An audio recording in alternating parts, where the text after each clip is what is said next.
Animal político. Hola, ¿qué tal? Bienvenidos a una primera edición del nuevo formato de tertulia de Animal Político. Un canal que lleva existiendo desde hace tiempo, pero que ha estado poco activo. Se han subido algunos materiales con cuentagotas, algunos capítulos de lo que se llama zarandeando la pseudociencia, un tema que es importante también rebatir. El auge de la pseudociencia, como el terraplanismo. Yo soy agente bonapartista. En esta nueva tanda de capítulos de tertulia vamos a dar rienda suelta a cómo vemos nosotros el panorama político actual, tanto a nivel español como internacional, tratando de elevarlo de lo que es el fango. Vemos que con el tiempo, desde hace unos años acá, el panorama político, que ya de por sí era deficiente, ha decaído, ha degenerado. Ya no se debate prácticamente ninguna idea, ni programa, ni nada que merezca la pena, sino únicamente mera pugna electoralista entre politicastros y partidos, y siempre dentro de un consenso mayoritariamente neoliberal. Aunque pueda haber excepciones, de todo eso vamos a hablar. Emilio, hoy vamos a hablar del tema de Madrid, de lo que ha pasado recientemente, ¿no? Bueno, sí, es el tema que está ahora mismo candente, que bueno, Isabel Ayuso ha convocado elecciones en la Comunidad de Madrid porque veía que se avecinaba una especie de complot para quitarle de la presidencia entre Ciudadanos, PSOE y Más Madrid, y fruto de ello, pues en la misma mañana que tuvo noticia de ello, convocó las elecciones, porque una vez que están convocadas ya no se puede hacer una moción de censura. A grandes rasgos, ¿qué opinión te merece Ayuso? Así por encimilla, coméntamelo. ¿Qué opinas tú? Además, tú sigues más el tema de la minuciosidad política del día a día. Yo estoy un poco más... Hace mucho que no veo la tele, ¿te lo puedes creer? Yo opino simplemente eso, que el PP defiende un modelo neoliberal de toda la vida. No estamos hablando de la derecha que había en la época de UCD, que era una derecha paternalista en lo social. Tanto el PSOE desde la época del felipismo en adelante como el PP representan el consenso neoliberal en este país. Básicamente, una cierta regulación del Estado en cuestiones de servicios públicos se mantiene, pero se trata de ir introduciendo políticas paulatinamente que abran la veda al sector privado en ciertos temas que hasta entonces le estaban vedados. Por ejemplo, se permite que haya hospitales privados, escuelas privadas o concertadas, y poco a poco se van quitando derechos a los trabajadores, se va bajando o devaluando el salario, se va facilitando el despido. Ese tipo de políticas son lo que se llaman políticas antiobreras o neoliberales. Considero que Ayuso es un continuismo con esto, que se recrudeció en época primero de Felipe González, se recrudeció más todavía con Aznar, en la época de la crisis con Rajoy y todo el tema, la reforma laboral, pero considero que Ayuso no es más que continuar con esta dinámica, no representa un cambio frente a esto. El PSOE tampoco. Son dos caras de la misma moneda, yo lo veo así. Entonces, simplemente la gente vota en función de simpatías. Una cara visible determinada que le cae bien o le cae mal. Es lo que puedo decir sobre el tema. Sí, yo en el caso de Ayuso también veo que está intentando seguir un poco la estela que se ha dado en llamar trumpista, ¿no? De intentar contraponer cualquier conato o intento de aplicar una política social, como pues contraponerlo a la libertad, ¿no? Y por eso está diciendo socialismo o libertad, comunismo o libertad, y prácticamente está reduciendo ese concepto a que los ricos paguen pocos impuestos. Y por Sí, eso, el clásico esquema de la falsa dicotomía. incluso desde Ciudadanos, por ejemplo, Toni Cantó dijo recientemente que Madrid es como una especie de, bueno, una especie de isla de la libertad dentro de España, ¿no? Como si el resto de las comunidades autónomas, como que los ricos tienen un tipo marginal un poco más elevado, pues ya no hay libertad, ¿no? Y en fin, es un concepto totalmente arbitrario, tomado de la política estadounidense, de Sí, bajo sí. impuestos, de baja intervención en la economía, pero que hace agua en el momento en que te das cuenta que realmente es un intento de determinadas élites empresariales madrileñas de hacer negocio en base a las contratas públicas en todos los sectores que en otras comunidades están un poco más protegidos, y en la esfera pública la que se encarga, digamos que la Comunidad de Madrid es donde más escuelas concertadas y más hospitales Sí, con eso es gestión privada y un elemento clásico de la gestión del PP allí.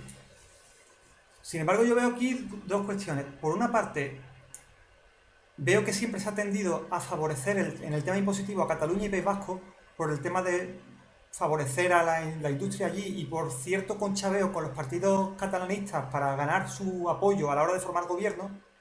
Y esto viene desde la época del aznarismo. Nosaltres seguirem fent un servei a Catalunya, que és a lo que estem obligats. Estem obligats a això. También con Felipe González. Es decir, vemos que se han ido turnando PP y PSOE, pero siempre tratando de ganarse, de ceder ciertas cosas al tema del nacionalismo catalán y vasco para ganarse su voto y formar gobierno, pero sin pasarse, ¿no? Entonces, veo que allí la política impositiva en estos años ha sido más baja y ahora se ha bajado también en Madrid, lo que provoca que muchas empresas se vayan de Cataluña a Madrid buscando un clima fiscal más propicio. Y eso ha cabreado al tema del nacionalismo catalán, lo que yo llamo el PP catalán, el CiU o el PDeCAT. Entonces, en cierto modo, yo veo que todo esto del proceso catalanista o proceso independentista se ha visto recrudecido coincidiendo con cierta bajada impositiva en la Comunidad de Madrid, que debería... Yo pienso lo siguiente, vamos a ver. Lo que no puede ser es que estamos en una situación donde están pagando muchos impuestos gente pequeña, autónomos, pequeños empresarios y trabajadores, y las grandes multinacionales están pagando muy poco. Es lo que no puede ser.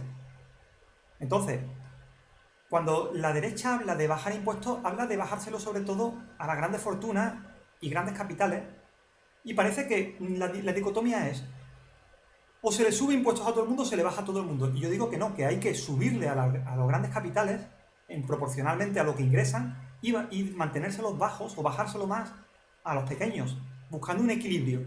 Actualmente lo que se está haciendo es o subirle a todo el mundo impuestos, pero siguen pagando mucho menos proporcionalmente las grandes capitales, o bajarle a todo el mundo los impuestos, que es lo que plantea Ayuso. sí. Pero siempre se le baja más a los grandes capitales. Yo veo que se hace al revés. En lugar de subírsele a los grandes y bajársele o mantenérsele una cosa moderada a los pequeños, se hace al revés. Se le sube a los pequeños o no se le baja mucho a los pequeños. Ya con Montoro se hacía así.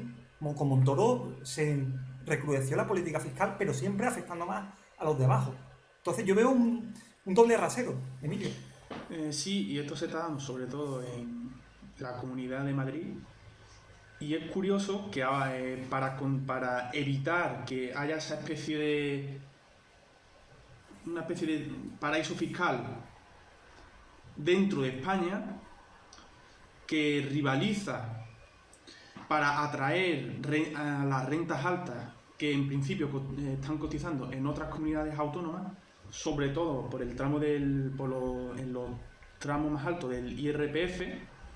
Es curioso que ahora se esté planteando la idea de una ley de armonización, que las leyes de armonización lo que hacen es establecer, en este caso para la política fiscal, un mínimo para todas las comunidades autónomas, de forma que nunca puedan bajar de ese mínimo de tipo impositivo para competir entre ellas. Y es curioso que incluso algunos partidos nacionalistas están a favor de esto, pese a que es una medida recentralizadora, es una medida, por así decirlo, de tipo jacobina, y el PP está en contra. Dices que los partidos nacionalistas centrífugos estarían a favor de que se les ponga un mínimo. Sobre todo lo de izquierda, por ejemplo, Esquerra, la CUP, estaría más a favor. No creo que el PDeCAT, el PP catalán, como yo lo llamo, esté a favor de eso, ¿no? El PDeCAT seguramente no tanto. Pero lo que es llamativo en este caso es que el PP está en contra. Es decir, están actuando como un partido regionalista que quieren tener una región del país, en este caso, encima es la capital, con una legislación pues prácticamente, o sea, con una forma de funcionar en la economía prácticamente como de doble estado. Una región que consideran su feudo tradicional. Sí. Desde la época de Simancas y todo eso, incluso anterior, ¿no? La época del Tamayazo, ha sido su feudo. Sí, sí. No sé, yo lo que veo, Emilio... Vamos a ver, el PP está comportándose al igual que el PP catalán, el PDeCAT, de una manera patronalicia, claramente. Está tratando de favorecer a la grandes fortunas. Entonces, eso es lo que yo veo que enmascara este discurso demagógico del trumpismo, de hablar de contraponer libertad al socialismo, que es casi un discurso propio de los ANCAP. Huerta de Soto y este tipo de gente, hasta ahora no era normal que la derecha neoliberal típica contrapusiese, es decir, cualquier mínima intervención estatal es socialismo, esa no es la definición de socialismo. ¿Sabes? Socialismo significa un sistema alternativo al capitalismo, donde se planifica la economía, se puede permitir pequeñas empresas privadas, pero las grandes empresas estratégicas pertenecen al Estado y un Estado además controlado por los trabajadores. Luego está el estatismo o socialismo burocrático que hubo en la Unión Soviética, donde realmente los trabajadores no controlaban nada, era más bien una burocracia política. Pero yo entiendo que mínimo socialismo es esto. Pero claro, aquí están hablando de socialismo al PSOE. ¿Sabes lo que te quiero decir? Cuando el PSOE es un partido que defiende la OTAN, que defiende políticas neoliberales más o menos radicales que el PP. Es decir, que mantiene un consenso neoliberal, que ha destruido, ha desinvertido gran parte de la industria española en todo aquello que pudiera competir con Alemania. ¿Sabes? Entonces, esto es el socialismo. Están creando una falsa dicotomía entre propiedad privada, libertad, frente a todo lo que no sea, pues eso, subir un poco los impuestos a los ricos. No sé, yo creo que están timando a la gente y están aprovechándose del tema de que la progresía, los pijoprogres, tipo Errejón, tipo Carmena, tipo Podemos también, tipo Pedro Sánchez, el PSOE sanchista, se están llenando únicamente de temas identitarios demagógicos como un feminismo totalmente deslavazado, que la gente pues no se siente identificada con eso, para que la alternativa sea la derecha patronalicia. Y esa es la falsa dicotomía peligrosa en la que estamos entrando. Por eso digo que el ambiente político está totalmente decadente. Ha degenerado. Y ligado también a todo esto está la cuestión de qué hará. No tenemos que olvidar las últimas elecciones en Madrid. El PP y Ciudadanos consiguieron casi el mismo porcentaje de votos, rondaron el 20%. Es decir, Ciudadanos arrasó, tuvo un resultado bastante grande. Y ahora prácticamente le dan como un partido que quizás pueda llegar a ser incluso extraparlamentario, que quede debajo del umbral del 5%, que da derecho a reparto de escaños, que pasa de 0 a 7. Es decir, la Comunidad de Madrid o tiene 0 o tiene 7 si pasa del 5%. Y vemos al PSOE intentando pescar ahí, intentando pescar de forma como a un ave de rapiña en los restos que está soltando Ciudadanos, pero parece ser que en un primer momento la mayor parte, el grueso de personas que votó a Ciudadanos según las encuestas, se están decantando por Ayuso, por el trumpismo. Sí, sí.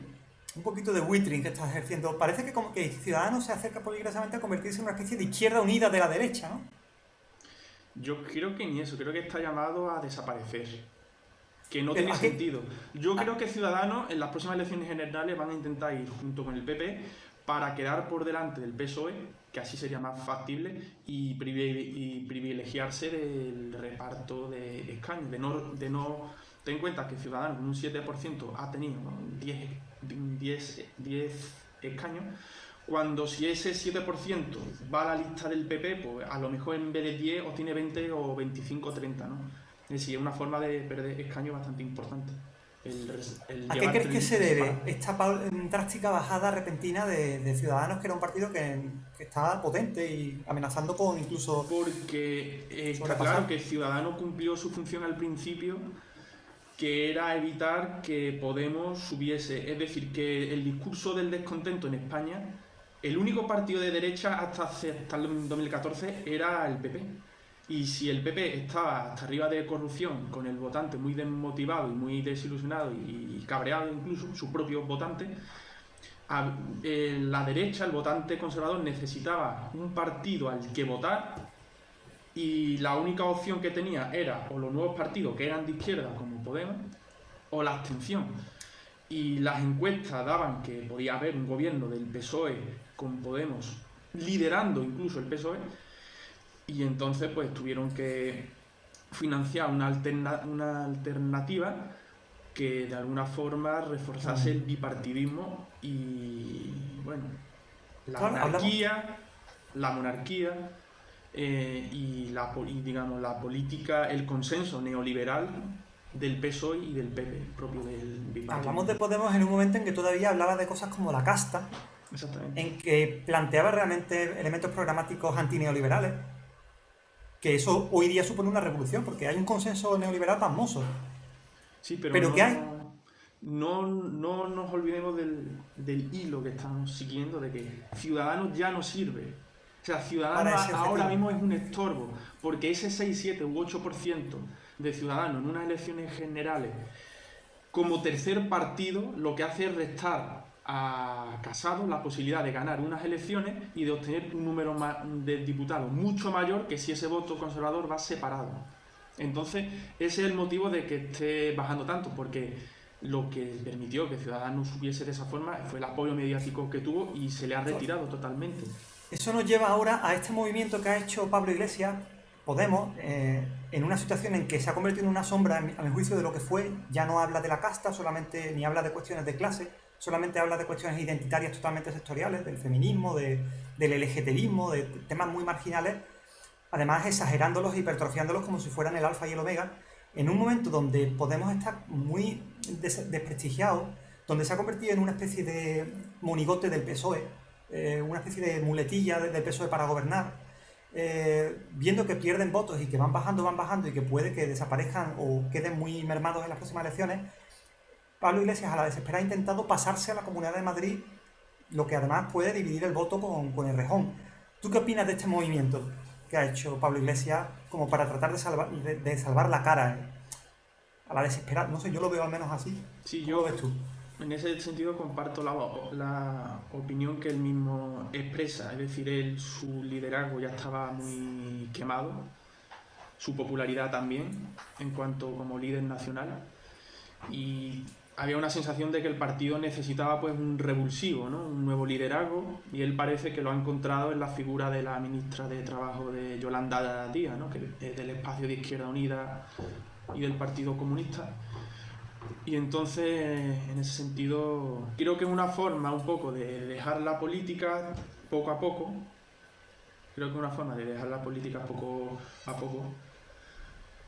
Y al mismo tiempo salvar los muebles en Madrid, obtener un resultado que le permita pues tener un grupo parlamentario, un grupo en el Parlamento madrileño bastante interesante en comparación con el que iban a tener, que era casi desaparecer. Y bueno, eso básicamente. Yo creo que no es realista, porque van a dividir el voto con Errejón. Al menos podría haberse quedado una especie de feudo errejonista allí.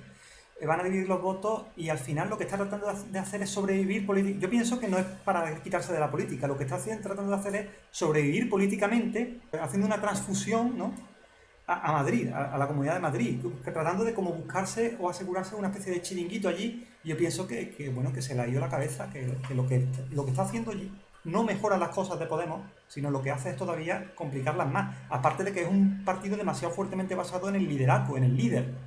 Es casi un club de fan de Pablo Iglesias. Sí, pero tarde o temprano tenían que hacer la transacción hacia un nuevo liderazgo, y mejor que lo hagan ahora a que lo hagan a unos pocos meses vista de unas elecciones y se puedan encontrar con la situación, por ejemplo, de que esa nueva persona pues no tenga tiempo de conectar con la gente, ¿no? Entonces, en ese sentido, creo que lo han podido hacer bien. Entiendo. No sé, creo que hemos dado un reveso. También lo que has dicho sobre Más Madrid, hay que tener en cuenta que es circunscripción única, y siempre y cuando se supere el umbral del 5% no pasa nada si hay 3 listas, no hay un perjuicio notable incluso. Pero tú sabes que con la ley DON el tema castiga muy fuertemente a aquellos sí, partidos pero que quedan también por es la verdad cola. que 3 partidos pueden atraer más que 2, porque hay una serie de personas de tipo progresista que, por ejemplo, pueden estar a favor de votar a Más Madrid, pero no a Podemos y viceversa. Entonces, es una forma de atraer más votantes. Es una forma de abrir el abanico del votante ¿Tú piensas que es una comunidad autónoma sociológicamente muy conservadora, con tendencia a ello? Va a haber un voto útil hacia el PP fuerte, puede que incluso a Vox, no lo sabemos todavía cómo se va, pero creo que va a salir reforzada Ayuso. Ella lo ha visto así, por eso se ha apresurado a convocar elecciones cuando no estaba claro que Ciudadanos fuera a apoyar la moción. La habían presentado, pero no estaba claro lo que iba a pasar. Quería como utilizar una especie de bazo a Ciudadanos para renegociar el asunto. Sin embargo, a la hora de hacer un voto útil progre, ¿a quién votan? ¿Al PSOE, a Podemos o a Errejón? Va a haber división del voto. Yo pienso que la va a haber. Que no va a haber, no se van a centrar en el PSOE o no se van a centrar en Podemos o en Errejón. Cada uno va a tirar para lo Sí, que más pero le... con la ley perjudica cuanto menos si el número de diputados que se reparten es pequeño y si hay también eso, sí, básicamente es eso. Y en este caso no, o sea, son 100, creo que estamos hablando de 130 diputados, no estoy seguro cuántos son, pero son 100 y pico. Creo que eso no va a perjudicar demasiado. Y también hay que tener en cuenta que el espacio que representa Izquierda Unida y Podemos es diferente del de Madrid. Son parecidos, pero es diferente y es normal que no quieran dejar de presentarse en la capital. ¿Qué diferencia tienen? ¿En qué se diferencian a nivel programático, ideológico? Aunque sea Casi lo mismo. aunque sea por tradición política, el espacio de Izquierda Unida PC nunca ha dejado de presentarse. Por ejemplo, en las dos elecciones de Carmena, Izquierda Unida se ha presentado porque quería tener su espacio propio, no quería diluirse como entidad histórica en lo que es ahora Madrid, por ejemplo. ¿Y Pablo Iglesias en qué se diferencia la práctica de Errejón, más allá del tema de un debate entre personalidades, de un choque entre personalidades? ¿En qué se diferencia? Yo creo que ahora mismo está la sensación de que Más Madrid es un partido que se ha acercado al centro. Es un partido más social. Al PSOE. Sí, se ha acercado más al PSOE e incluso el propio candidato del PSOE dice que está dispuesto a pactar con Más Madrid, pero que con Pablo Iglesias no. Pero ¿no consideras que Pablo Iglesias ya lo ha hecho al participar del gobierno de Sánchez a nivel estatal y siendo incluso culo y calzón con el PSOE? Creo que es un gobierno con muchas tiranteces.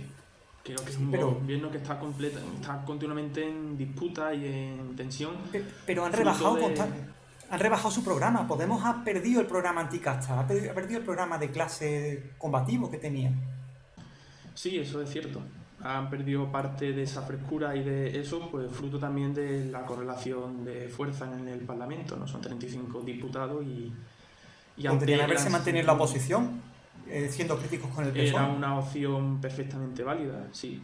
Pero creo que de alguna forma querían quitarse el estigma de la izquierda la izquierda que no ha gobernado nunca, que nunca ha tenido responsabilidad de gobierno. Creo que querían tener una oportunidad de demostrar que podían estar en ministerios y gestionar grandes caudales públicos y hacerlo bien, de cara en un futuro, pues tener un ejemplo de buena... Yo creo que la práctica no lo han hecho. Ejecución de políticas públicas. No lo han hecho, Emilio, y no han demostrado nada de eso, y lo único que han quedado es como que bueno, son una especie de muletilla del PSOE y que iban a por la poltrona. Han dado a ver a la gente que iban por la poltrona. Yo pienso que algo de eso hay. Y luego, ¿qué táctica es esa de llenarlo todo de feminismo? Cuando ya no puedes hablar de nada económico, cuando no puedes hablar de ningún programa a favor de los trabajadores, de transformación social, te quedas con el feminismo y con rollos identitarios que antes no tenías de esa manera tan exagerada y empiezas a hipertrofiarlo. Eso no es lo que ha hecho de toda la vida el PSOE. No es lo que ha hecho el PSOE en época de Zapatero, incluso de antes, con el tema sí, LGTBI. Yo lo encuentro muy oportunista y creo que innecesario. Creo que Pablo Iglesias y su equipo partieron del error pensando de que como a partir del año 2015-2014 la recesión se terminó y empezó una etapa de crecimiento económico, que el discurso económico no era muy agregador y tenían que buscar pues otros elementos como el feminismo, el LGTBI, el ecologismo en algunos aspectos también, llevándolo incluso algunas veces a algunos extremos que no son del todo científicos, como el tema de los transgénicos o el tema de la energía nuclear, ¿no? El estar en contra de todo eso simplemente por una tradición que viene de los años 70 u 80 en el caso de la energía nuclear, cuando es una tecnología que ha cambiado mucho, ¿no? O en el caso de los transgénicos, por una especie como de discurso pachamamista, ¿no? Que no atienda a una realidad científica. Entonces, en ese sentido, creo que han hecho mal, que España, incluso aunque realmente la situación económica fuese bollante, creo que tiene que ser siempre el eje vector de un partido político que se supone que venía de alguna forma a impugnar el sistema político-económico vigente, no solamente los aspectos de las políticas del cuerpo y las políticas identitarias, etc. En una época además donde se está empezando a perfilar o a barruntar la idea de energía nuclear vía fusión, es decir, uniendo átomos en lugar de disgregar plutonio, con lo cual no sería contaminante. Está empezando a haber experimentos en China en ese sentido, de hacer mini estrellas que en lugar de descomponer el plutonio y generar un enorme residuo radiactivo, juntan átomos. Vamos a ver a dónde llega eso, pero sería una revolución energética. No sé qué discurso tendrán al respecto. Yo en cualquier caso creo que sobre todo esto nos lleva al laclausuismo, el tema laclauiano, cómo Podemos representa un cambio de paradigma desde el marxismo de toda la vida hacia el postmarxismo, a la idea de superar el marxismo, sustituyendo la clase trabajadora como elemento revolucionario en favor de luchas sectoriales identitarias, como una especie de nuevo sujeto revolucionario, transformador o contestatario. Y creo que eso es un error enorme que les está haciendo perder la cara ante la clase trabajadora que votaba a Podemos o que iba a votar a Podemos, que los vean como una gente marciana totalmente desligada de la realidad, que habla raro. Se está reduciendo la bajada de Podemos en que le han abonado el terreno a Vox y están dejando un vacío político que está llenando Vox, está llenando el PP de toda la vida de Casado, el PSOE se mantiene. En fin, creo que esto da para hablar de otro capítulo, ¿no? ¿Cómo lo ves, Emilio? Sí, y en este caso creo que el marxismo, como cualquier teoría que se pretende científica, se puede revisar, mejorar e incluso, si se llega el momento, porque la sociedad evoluciona lo suficiente, incluso abandonar por algo mejor, pero es que no es lo que se ha hecho. O sea, lo que se ha hecho es abandonar por una premisa que no están cumpliendo con el cometido que se supone que tenía el partido en su inicio, que es una transformación económica y social, y las políticas identitarias no permiten eso. Lo que no va a mejorar votando a más neoliberalismo, más PP, más Ciudadanos, Vox, que plantea un tema de que no se le critica a Vox, que es el despido libre de funcionarios. No va a mejorar fortaleciendo al PSOE. Yo pienso que el panorama político está muy decadente y que lo que deja a Podemos al devaluarse es un vacío que hay que llenar con algo a su izquierda, no a su derecha. Creo que lo podemos dejar aquí, si estás de acuerdo, Emilio, si tienes algo más que añadir. Sí, me parece correcto. Bien, pues seguimos en otro capítulo de Animal Político. Sin otro particular, un saludo. Animal Político.